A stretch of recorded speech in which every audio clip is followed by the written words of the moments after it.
Good morning.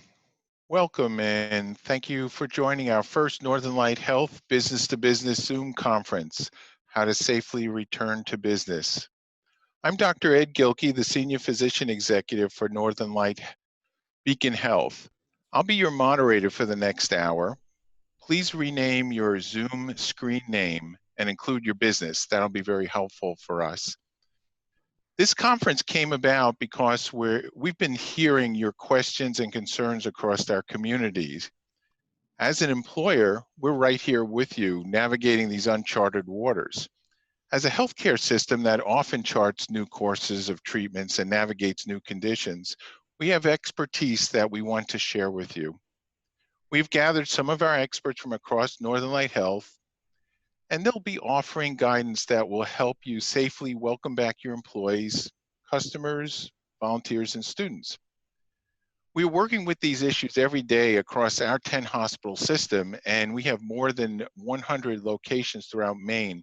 This includes at the patient's bedside, in our administrative and financial offices, retail pharmacies, food services, and walk-in care services. I will start the webinar by reading a disclosure. The coronavirus pandemic is an ongoing, continuously evolving situation. Northern Light Health encourages everyone to follow federal and state governmental guidance and mandates. Northern Light Health does not know the particulars of your situation, so the information presented today is general in nature and is based upon Northern Light Health's own experience, which may or may not apply in your specific situation and which may be revised as we learn more about the coronavirus. Accordingly, following any guidance Northern Light Health presents today in no way guarantees that you, your employees, and/or customers and clients will not contract or spread the coronavirus. This session is being recorded and will be available on a dedicated web page along with materials you can download. So, take notes, write down any of your questions you have in the chat room, and let's get started. When the session is over, a 3-question survey will appear. Please take the time to let us know if this information was helpful and what sessions you would be interested in us hosting in the future. Today's session will cover risk mitigation and critical infrastructure, facial coverings and screening, and support for your employees. So that's our focus. Let's get to it. I'll introduce our panelists, including Dr. Jim Jarvis, our Director of Medical Education at Northern Light Health. Jim has been instrumental in understanding and applying the CDC guidelines for safely managing during this pandemic. Jeff Doran, our Vice President of Northern Light Medical Group and our COVID-19 Incident Commander for our system. Jeff has been engaged in all aspects of our response and recovery since we launched our system-wide effort in early March. And finally, on our panel is Sheila Thibodeau, a licensed clinical social worker who is director of our Employee Assistance Program. Sheila helps us to understand the mental health component of living with this pandemic. Let's start with Dr. Jarvis and Jeff Doran. Jim and Jeff, you've both been immersed in the CDC guidelines. What do they mean and how do they affect people? Jeff, please set the stage for our discussion. Okay, thank you, Ed, and good morning, everyone. It's my pleasure to be here, and welcome to all of you across the state for joining us. We certainly hope this will be of some value to you. I figured I'd start with just setting the stage surrounding our last 3 months of experiences and lessons learned. And I don't know about you all, but certainly I find, and we have found, that it's a heck of a lot more difficult to restart a business than to shutting it down.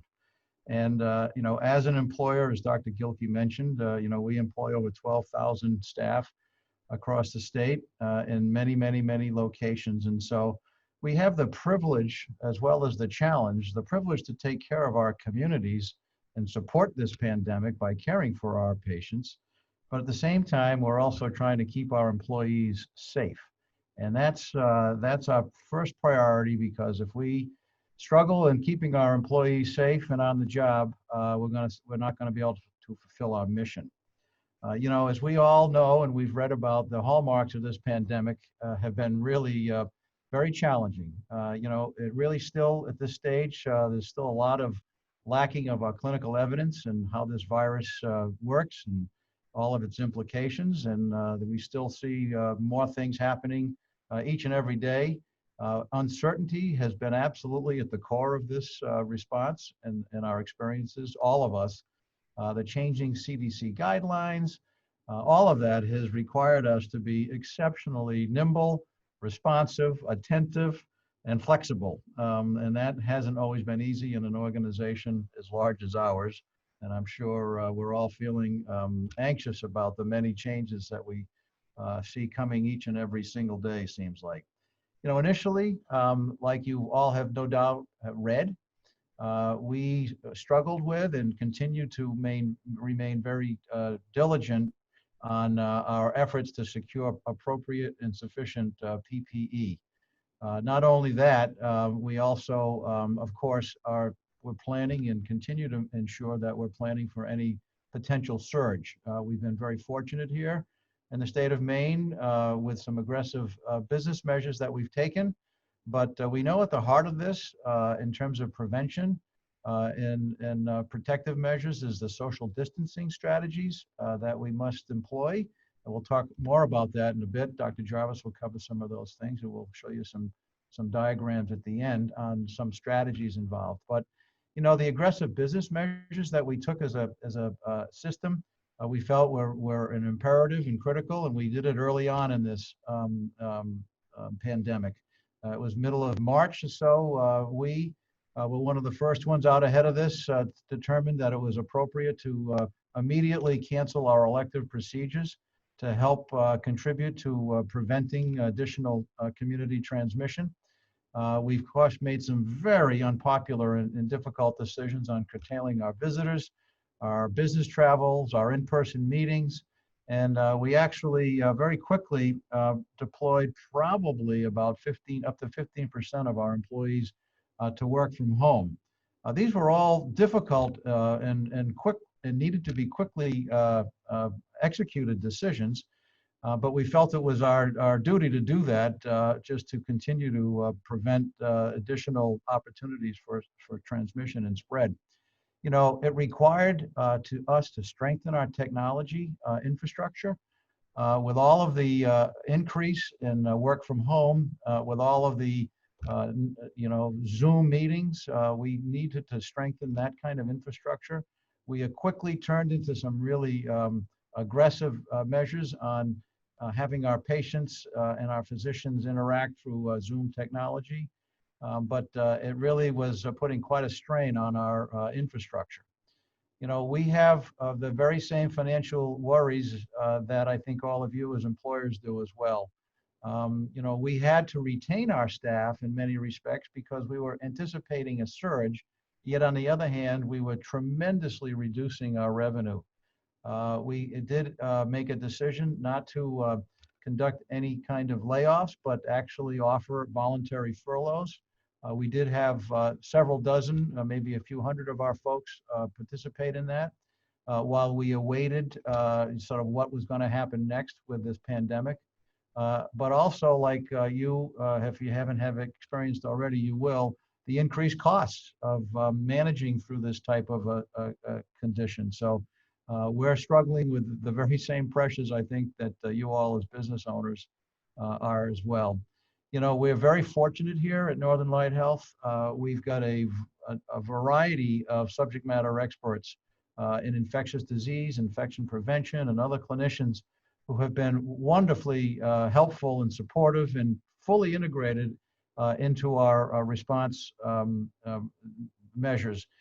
We've remained in the incident command structure, not only at the system level to support all of our different member organizations, but our member organizations themselves have remained in that particular incident command structure, which provides discipline, responsiveness, and is supported by the experts that we have on staff. So that's setting the stage. And I'm going to turn now over to Dr. Jim Jarvis, who will walk us through some of the more specific guidance that we've developed that we're sharing with you. So Dr. Jarvis? Thank you, Jeff, and good morning, everybody, and thank you for joining us. So what I'll do is I'll work through a safe return to work guidebook, and this is a safe recovery guidance whose intent is to minimize risk when you bring back your employees, your clients, your customers, your students, helping you to reopen certain locations, and if your locations are open, how you can expand current services in a nice and safe manner. I'd like to go over the usefulness and the guidance that this is a tool. You need to have parameters for critical thinking when you're reopening. There will be certain circumstances when you'll require consultation with infection prevention to develop acceptable solutions. And there may be some unique situations to your particular enterprise that you may need to consider.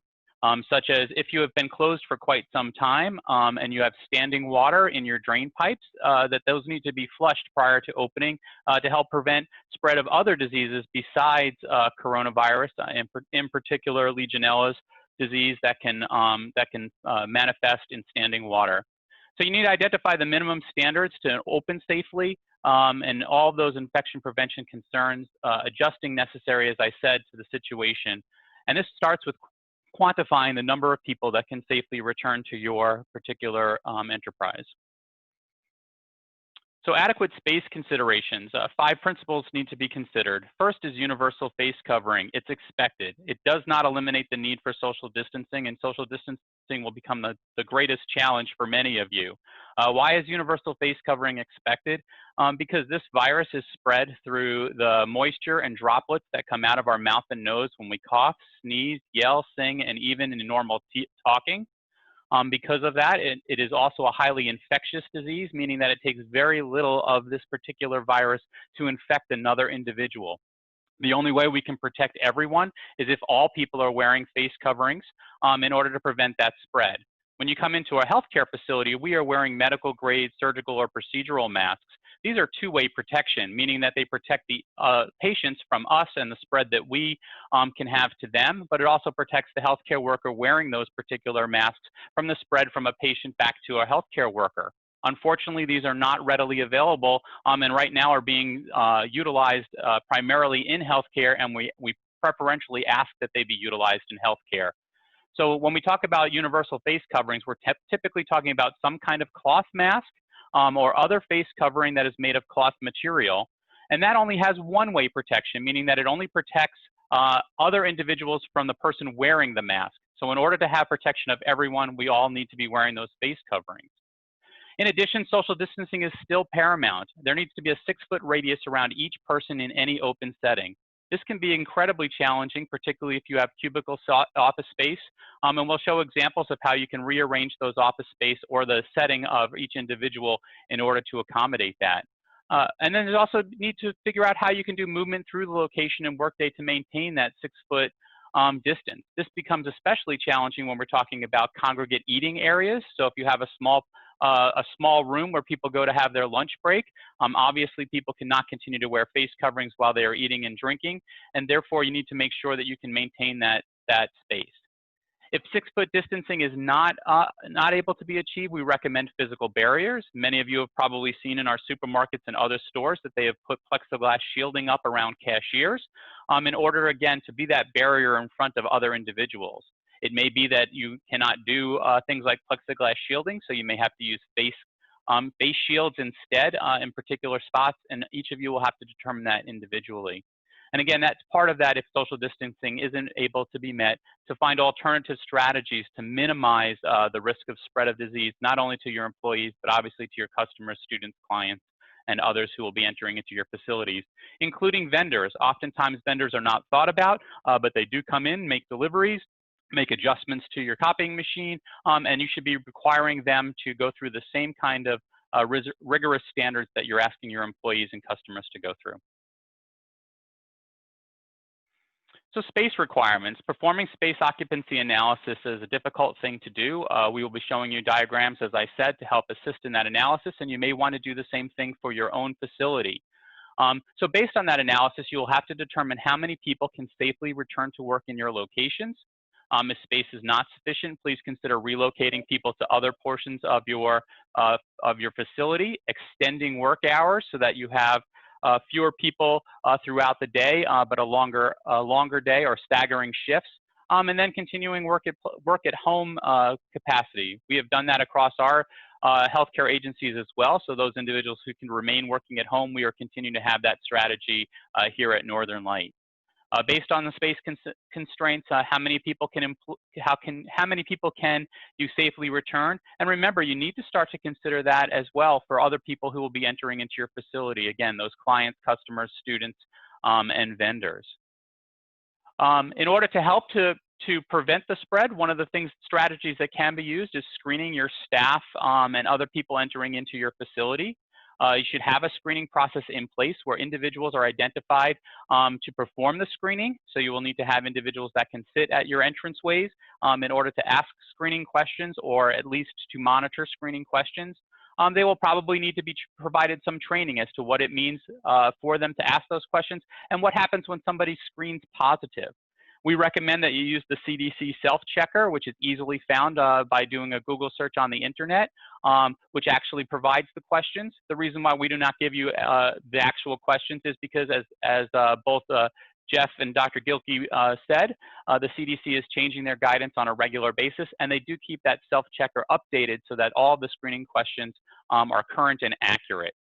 You need to have a clear plan for those who test positive or who actually become ill while within your facility.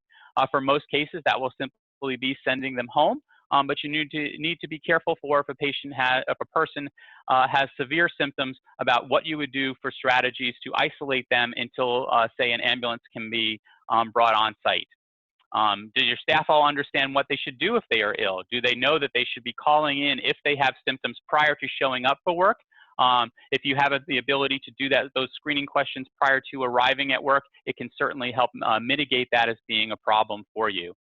And are there staff who have personal risk factors that need to have different accommodations? So are they over the age of 60?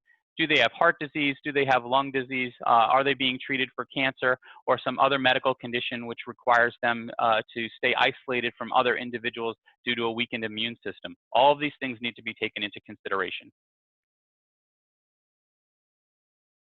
And then talking about what we're going to do once you start bringing people back. So do you have a cleaning plan that is updated and that is following CDC guidance? Again, you can check either with the main CDC or with the Department of Economic and Community Development for their checklists on safe handling and give you a safe way to do some cleaning.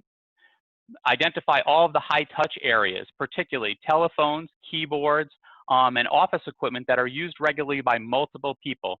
Those areas need to be disinfected on a regular basis, and you should have a schedule for doing so, and that you should be monitoring that to make sure that it is being done and being compliant with the regulations and guidelines. Do you have staffing that are sufficient for any changes in practice? Many places contract out for cleaning, and that cleaning of a facility happens usually after hours. You will have to have some kind of staffing in place to be able to do some of this cleaning during the workday, particularly of those high-touch areas. We recommend that in order to educate your employees that you have signage up in all places and that staff know who is responsible to clean what, where, and when. Also making sure that you have plenty of hand sanitizer and things like that readily accessible for both the staff that are doing the cleaning as well as staff that are utilizing all of your equipment. Continuing on with that same level of thinking is what happens if you did have an outbreak or one of your staff or one of your customers, clients, students, etc., tests positive for the disease, and then you have to know exactly what it is that needs to be done for cleaning in your particular facility. You can certainly reach out to the main CDC if that happens, but they may be reaching out to you if they are notified of a positive patient before you are. You need to know what would happen if there was contact if 2 or more people are sick in one particular location. And then a relationship with your outside vendors, like I talked about before, particularly those who will be doing your cleaning if you contract out for cleaning. Are they following the same guidance that you are requiring for your staff? And are they following guidance that CDC has put forward for particular cleaning and maintaining of good workspace? In addition to that, as I said, hand hygiene is incredibly important, and so having hand sanitizer readily available in all work areas is extremely important. So you may need to actually walk through your facility and see where would it be the best location for hand sanitizer to be placed, and specifically around those common areas and those areas where high-touch items that you have previously identified where hand sanitizer may be needed. Copying machines, coffee makers, things like that, where we don't generally think about them as high-use items like we do with keyboards and phones, but they are, and so you need to make sure that people are adequately feel that they can maintain hand hygiene. And then, do you need to have personal protective equipment, and what does that personal protective equipment mean? Are you going to be providing face coverings for your staff? Are your staff more likely to be in an area where they need to be wearing more personal protective equipment than a face covering? Are they going to be in close contact with your clients, in which case we'd recommend face shields in addition to face coverings in order to prevent spread by contact through the eye? And so, and then will you need to increase the amount of staff volume that you'll need, or increase the cleaning supplies that you need for that particular increase in volume of your patients or your clients and customers, and then increasing across in case you do have an outbreak. And with that, I'll turn it back to Jeff, who will kind of go over some diagrams that we put together to show you how workstations can be utilized more efficiently and safely.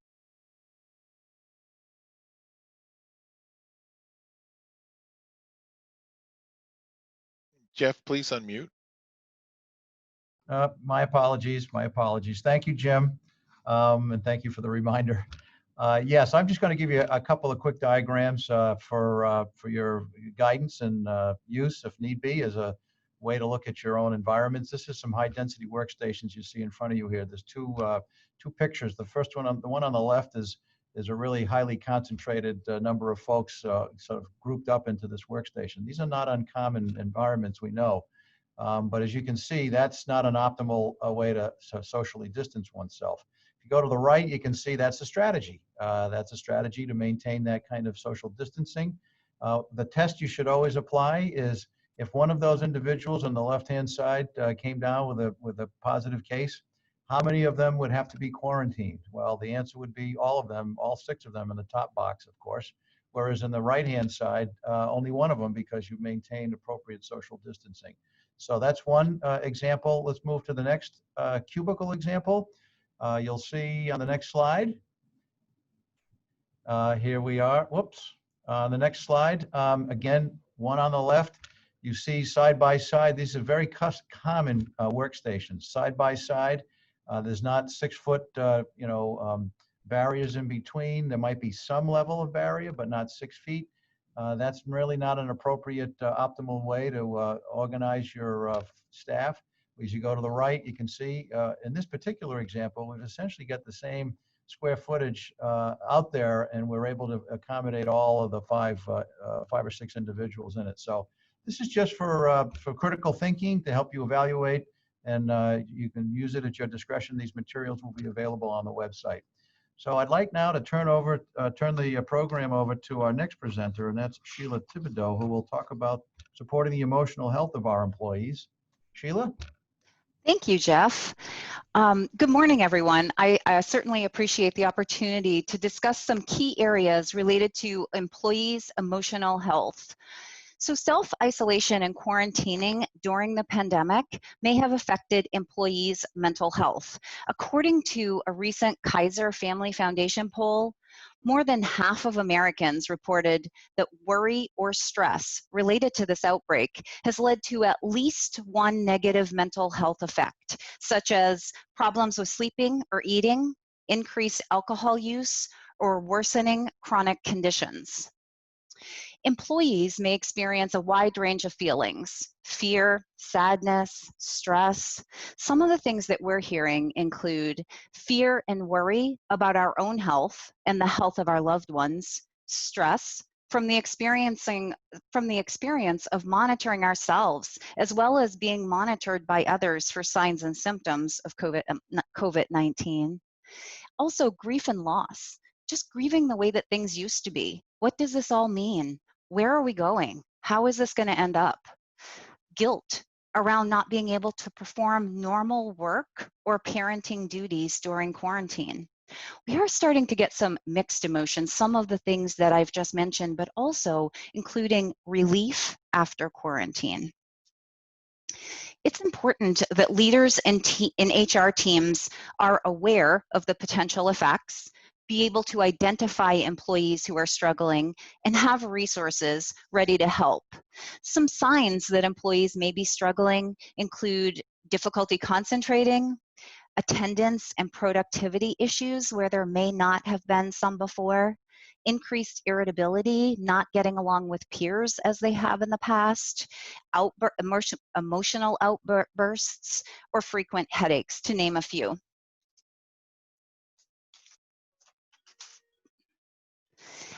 We want to share information often with employees. What we know is information is powerful. It reduces emotional distress caused by the unknown, it provides tactical guidance, and it fosters confidence in leadership. It's important to express in black and white terms how operations have changed. This may sound a little redundant to what other panelists have mentioned, but I include it here to encourage us to also consider the mental health benefits of offering employees clear directions. So the more we know about what to expect upon returning to work, the less anxiety we're going to experience. We want to prepare employees to be flexible upon returning to work. Operational procedures will be fine-tuned in the initial weeks. So let employees know that there certainly are some known unknowns. In other words, we'll likely need to change protocols once we see how people are interacting into our work environments. So employees really should be prepared for multiple changes in the first few weeks back to work. We want to invite employees to share challenges and concerns. So one helpful strategy is to encourage leaders to establish consistent check-ins with their direct reports. So this will look different in different organizations depending upon what reporting structures there are, but make sure that everyone who has direct reports has a good plan for checking in consistently with those employees before reopening if possible, and certainly during the first few weeks and months. Another strategy is to coach leaders to ask open-ended questions. So I have a few examples. What is the most challenging part about returning to work on site? How are you feeling about the operational changes that we've implemented? In what ways can I best support you as your supervisor as we transition back to work? So managers may need some coaching on how to have these conversations with their direct reports. This may not be the approach that they used in the past. So what we're really trying to do here is get a basic sense about how employees are doing. We also want employees to know their opinion really matters to us. We're in this together. We want to know what's working and what's not working. At this point, when we're having these conversations, it's also important that leaders have some resources on hand in case they hear that employees are struggling. We want to help employees prepare for potential work-related stressors. Enforcing facial coverings and social distancing protocols may trigger emotional reactions from customers and clients. Some of you may have already experienced that, and certainly if you turn on the news, we're hearing all about it. So we want to offer employees clear guidelines on how to interact with customers and clients who are not following our protocols. What is our protocol? Who's responsible to enforce it? And if we're going to enforce face-to-face face coverings, are we going to offer those to folks on site? Another way to assist is to offer talking points and de-escalation strategies. So employees who are responsible for enforcing these protocols, we need to train them. We need to offer some scenarios. So if someone comes to your facility and it's required that they have a face covering and they try to enter without one, and Mary at the front desk is responsible to enforce our policy, we want to make sure Mary has layers that she can use. So she might say, "Hi, thanks for being here. In order to keep everyone safe, our company policy is that everyone needs to wear face coverings. If you don't have one, we have some disposable masks here. If the customer pushes back, we really want again to have Mary have another layer that she can turn to. She might say something like, it's inconvenient, I know, but we all have to wear facial coverings in order to be here. Please put on a mask. So if this doesn't work, again, we should have another layer. We want to set Mary up for success, and we can work through a lot of these scenarios. While we might not be able to work through every single one of them, we certainly can help Mary with some layers. We also want to validate how challenging this can be for employees to manage. Remind employees that this is temporary and that the better we all do at following these protocols, the sooner we'll be able to experience some sense of normalcy or whatever our new normal is going to be. Another helpful part may be to help employees focus on what they can control. It's so easy to spiral out and worry about the things that we really can have no impact on. So we use a lot of energy doing that. We want to reel that back in and really talk about what can we control in this moment and have an impact on. Focusing on empathy and flexibility is critically important. We want to acknowledge that times are tough.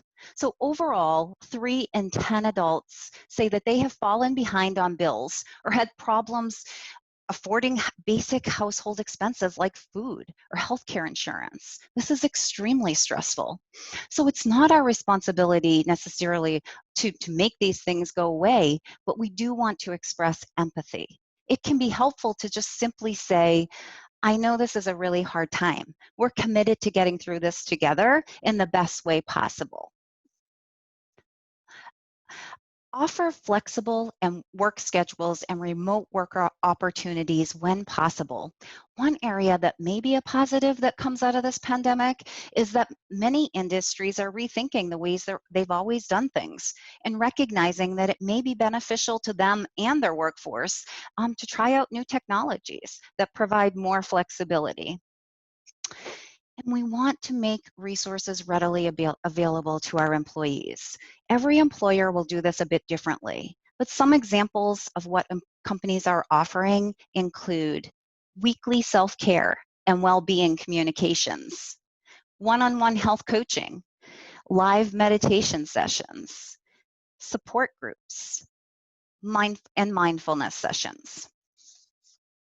So basically, we want to be able to recognize if employees are having a difficult time, to offer resources, to keep open communication, and focus on a few key areas: consideration, respect, and honesty. We are in this together. Thank you. Well, thanks, Sheila, and thanks, Jeff. Thanks, Jim. We're going to switch now to question and answers.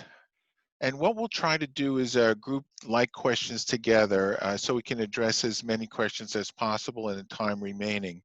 The first question, actually, this is for you, Jim. Could you comment on the recent changes in the CDC's recommendation to expand testing? I think testing is an area that's really been quite in flux, and provide some insights as to what appropriate testing is today. Thank you, Ed. That's a great question, and I think it is a little bit confusing. So first, we need to understand that there are 2 types of testing. One is testing for direct viral particles that we are currently using to determine whether someone currently has an active disease and may be infectious to other people. Typically, that is what we call a PCR test, and it is typically done by either a nasal swab or an oropharynx swab. Some of you may have had experience with that. The other type of test is a serologic or blood test, with the most common one there being an antibody test. Currently, that serologic or antibody test is not recommended for general use. There are a few clinical cases where it does provide us usefulness, but for the most part, that test has not been validated, nor have much clinical use, and certainly has no use when we talk about reopening particular businesses and industries.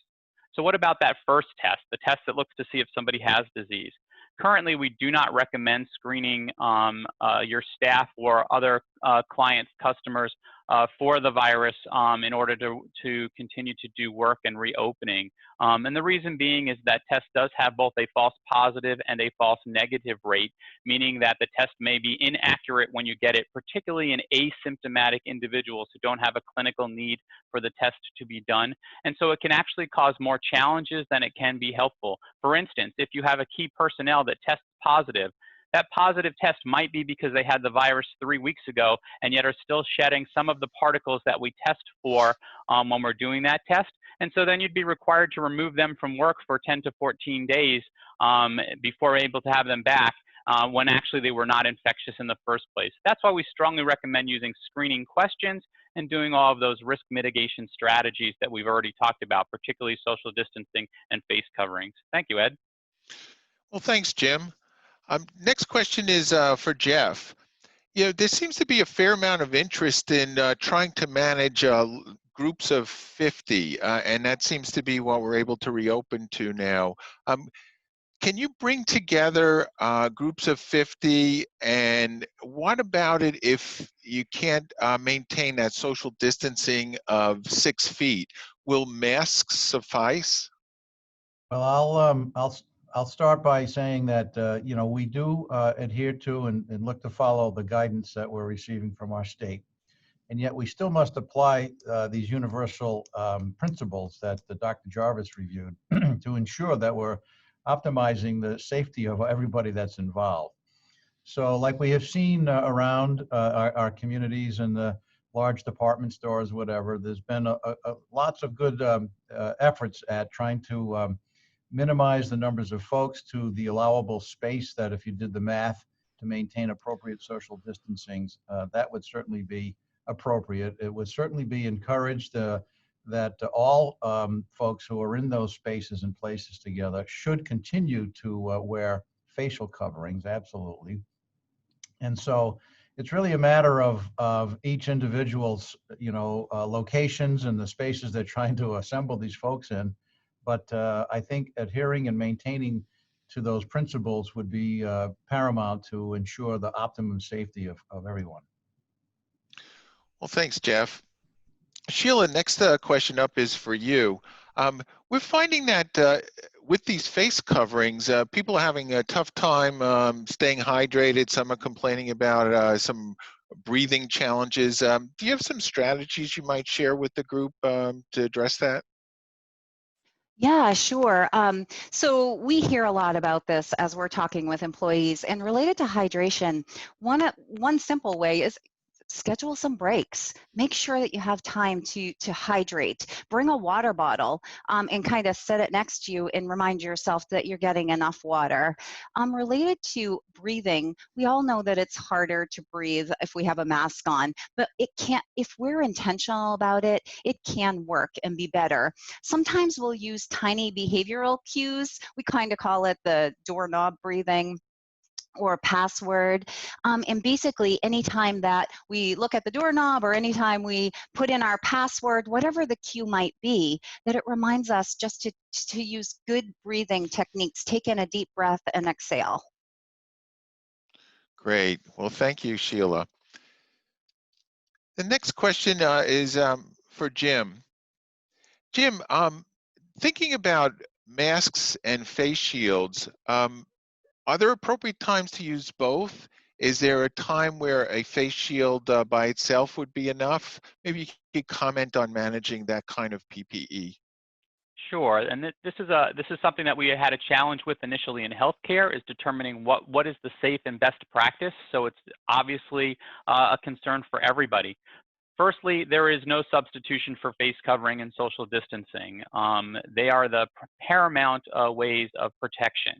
A face shield should be added to the mix if you're going to be in contact with another individual less than 6 feet away from each other. And the reason being is, again, that moisture that comes out of our mouth and nose during cough, sneezing, talking, yelling, and singing can transmit much easier over that 6-foot distance. And we do know that you can contract respiratory viruses through your eyes. So a face shield or some other way of protecting your eyes, whether that be goggles and glasses as a least resort, would be necessary or may be necessary in those situations. It's why you see the plexiglass at the cashier as you're checking out at the supermarket, because you have to be within 6 feet so you can do your transactions. And so therefore it provides that other layer of protection. I did see another question that I had heard about was, well, does all of this, will this, affect or compromise our immunity against other viruses, particularly as we head into flu season, which here in Maine happens in our fall and winter months? And the answer to that is no. In fact, if everybody continues to use universal precautions and wearing face coverings and maintaining social distancing, we may see a more mild influenza season as a secondary result of us protecting ourselves from COVID-19. Face coverings in and of themselves do not affect anybody's immunity, and as long as they are taken off and laundered once they become soiled or wet, which doesn't take very long with a cloth face covering, particularly if you're talking a lot.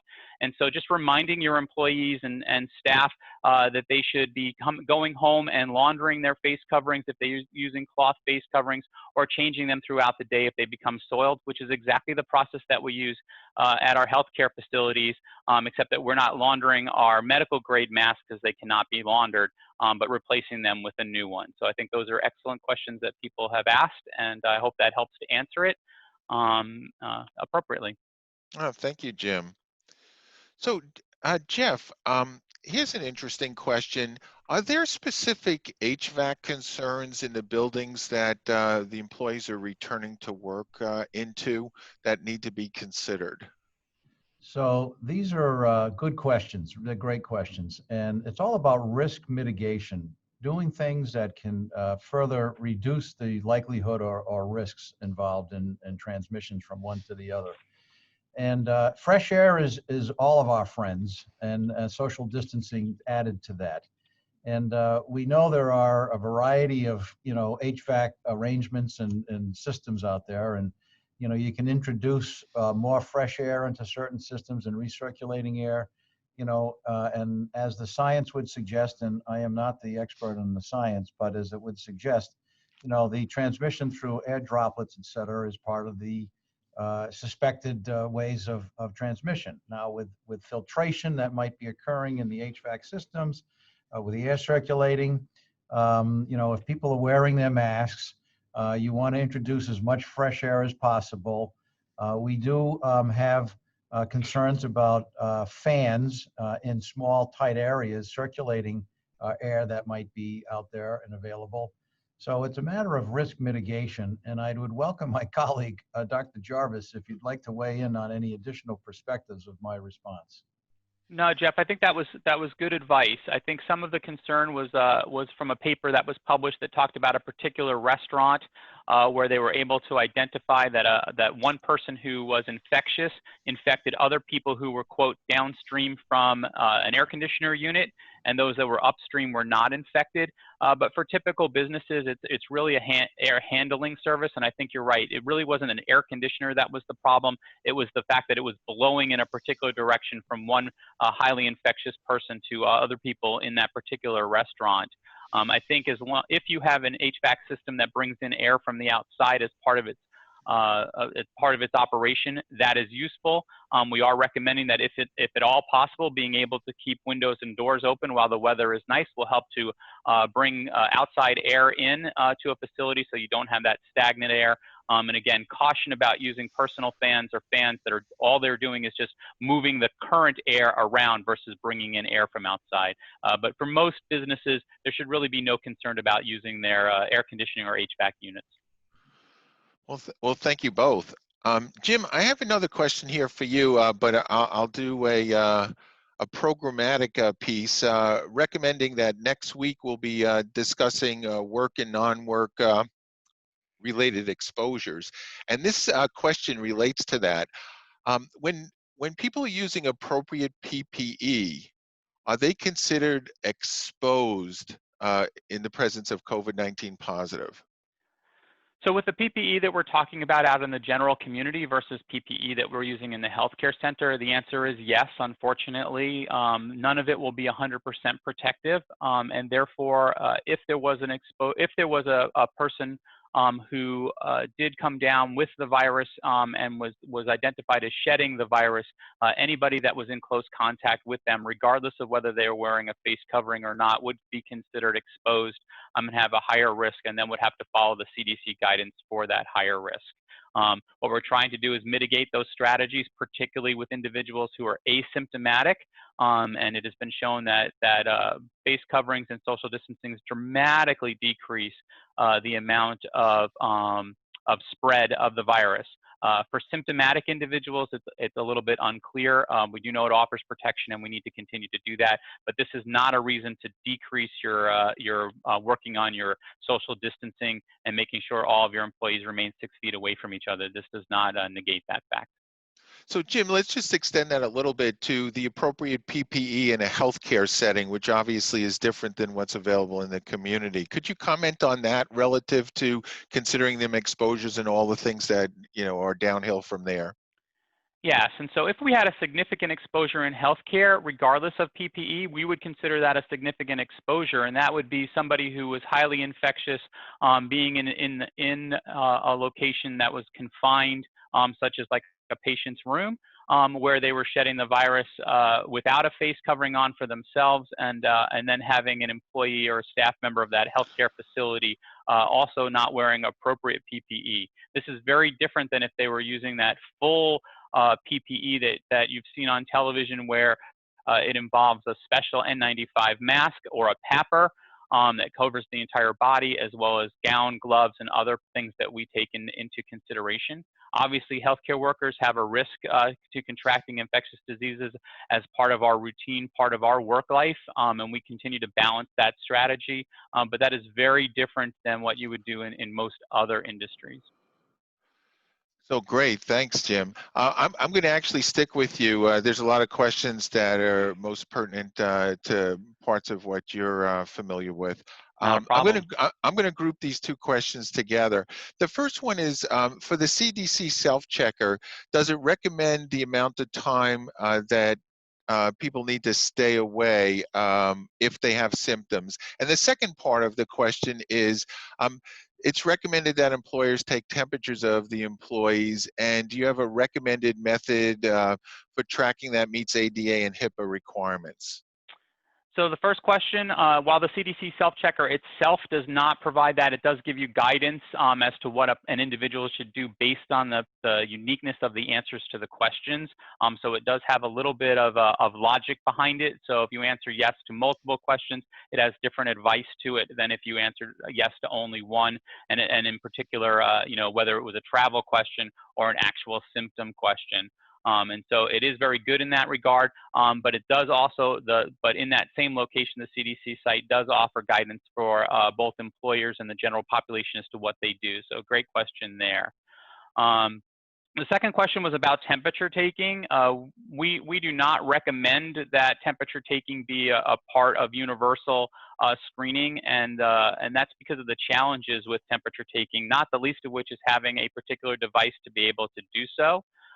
At Northern Light Health, we are doing temperature screening at all of our facilities, but in particular because we know that, you know, healthcare invites patients in who are at higher risk than the general population for severe symptoms from COVID-19, and therefore is an added layer of safety and security for our patients, and particularly those who are immunocompromised. We have been taking temperatures. The question comes is which device would you use? Early on, Northern Light had difficulty obtaining thermometers that we could use in a safe fashion. So we did acquire thermal thermometers that basically shoot a light stream from a distance away. But that would become challenging in many of your businesses to be able to, one, obtain those, and two, have staff that feel comfortable being close enough to actually use that thermometer accurately and still maintain their own safety. Really, we recommend that you go through symptom control. That's probably a more efficient use of your time and resources, and for the general population. So a quick follow-up on that, Jim. So if temperature checks are done at the start of work, can staff self-check, or do we need a staff member administering the temp checks to other staff? I think asking staff to self-check if they had the ability to do so. The question again comes, how would you do that? Obviously, you can't keep giving each employee an oral thermometer and having them pass it to the next person in line. Those would need to be disinfected in between those usages. And I think that would just become, again, cumbersome for most people. The other concern is, what temperature is a fever? And we in healthcare have debated that for this particular reason. When you're doing screening, is very different than when we're talking about clinical usefulness of a temperature.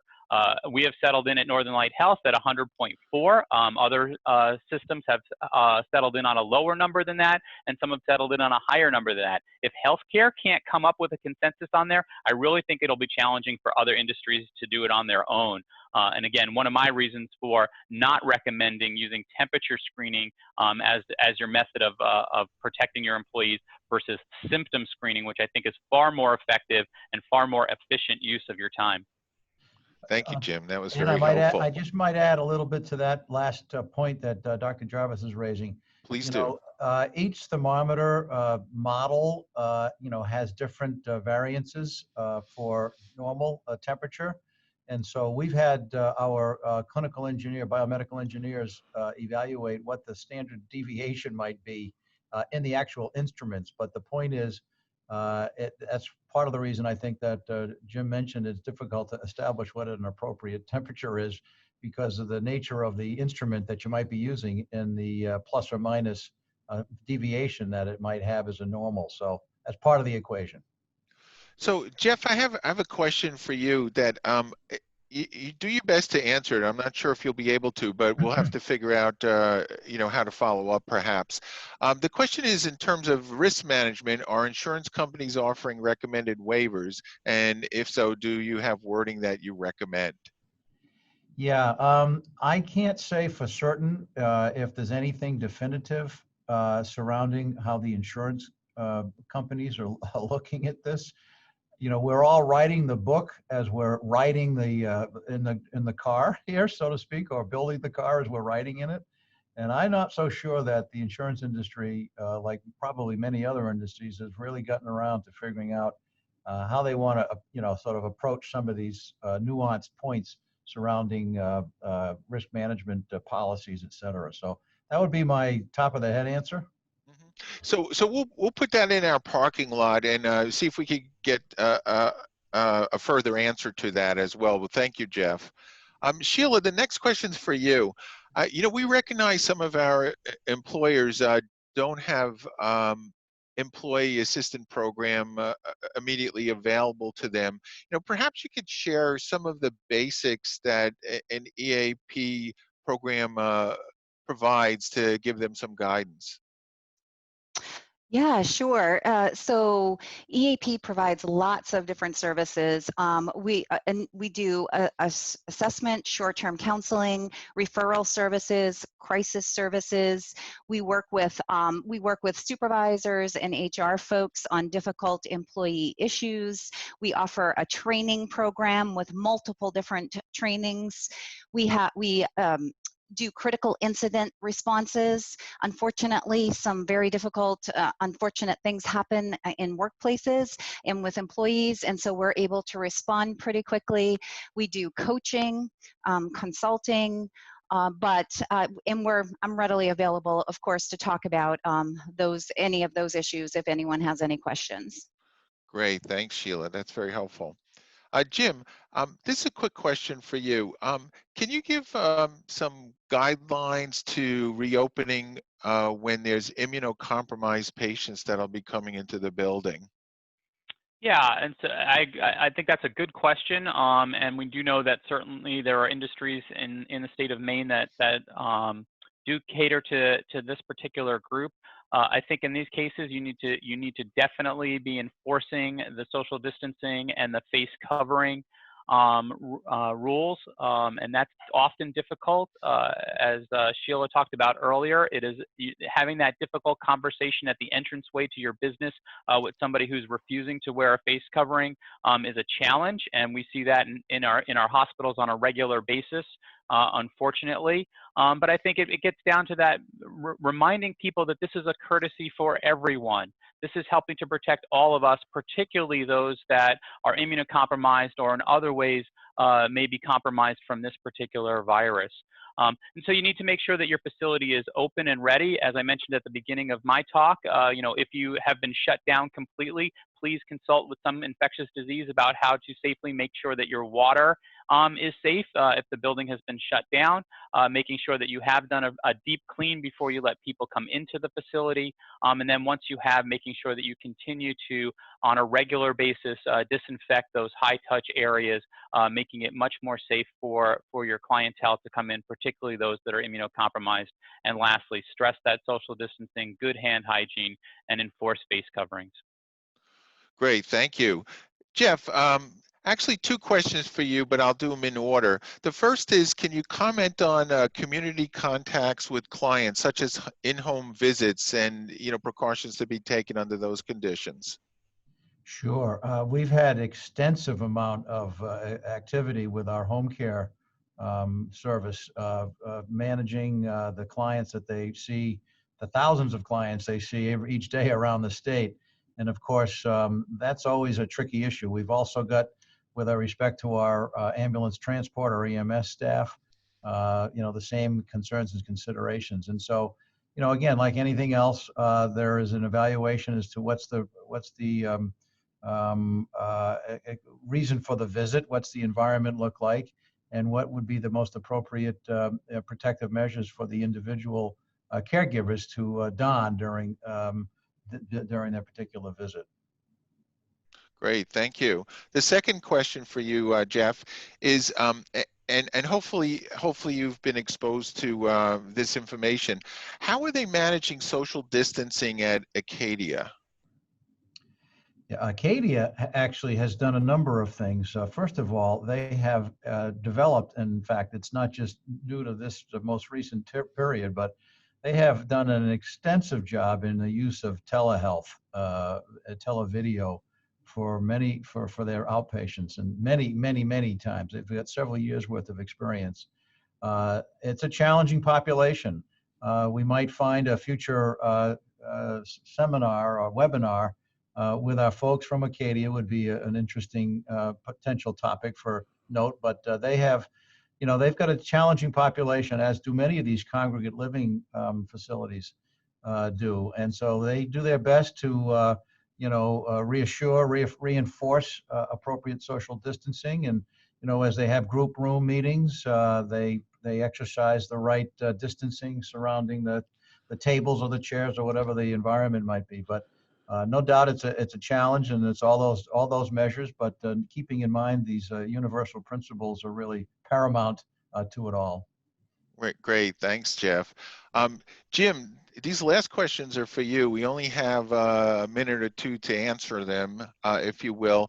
So the first one is, people wearing masks all day long at work are concerned about developing conditions related to breathing their own oxygen all day. Can they get pleurisy from that? Is there any liability to the employer for requiring that? And then while you're talking on masks, could you mention the utility as it would be when the nose is exposed above the mask?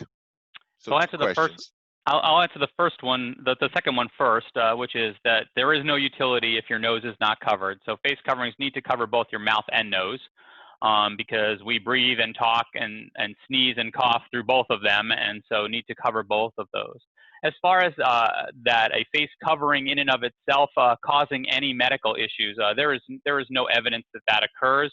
And we have great evidence that it doesn't occur. In fact, in medical facilities, we wear face coverings, particularly surgical grade, medical grade masks, for long periods of time in our operating rooms, in our labor and delivery suites, and in other areas. And we have no concern about doing so. We do this on a regular basis. And so I think it's It's more of, for most people, it's getting used to wearing your face covering than it is that the face covering hinders oxygen coming back and forth, because they do not do that. They allow free movement of air. It's actually the particles that we're talking about that they filter out. And so there should be no concern to prolonged face cover wearing. Again, we do that all the time within healthcare facilities. Great, Jim. That was very helpful. So that's the last of the questions we'll be able to take today. We appreciate all those questions. So we hope you found this session a good use of your time, and we were able to glean some useful tips that you can apply in your business. Please don't forget to answer our 3-question survey before you close out Zoom this morning.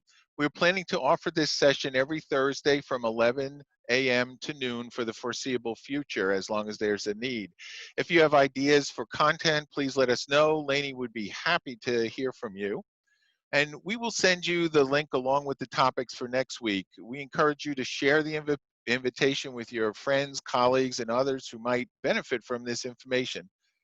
So by working together, we will help Maine safely open back up for business, and that is good for all of us. So thank you and have a good afternoon.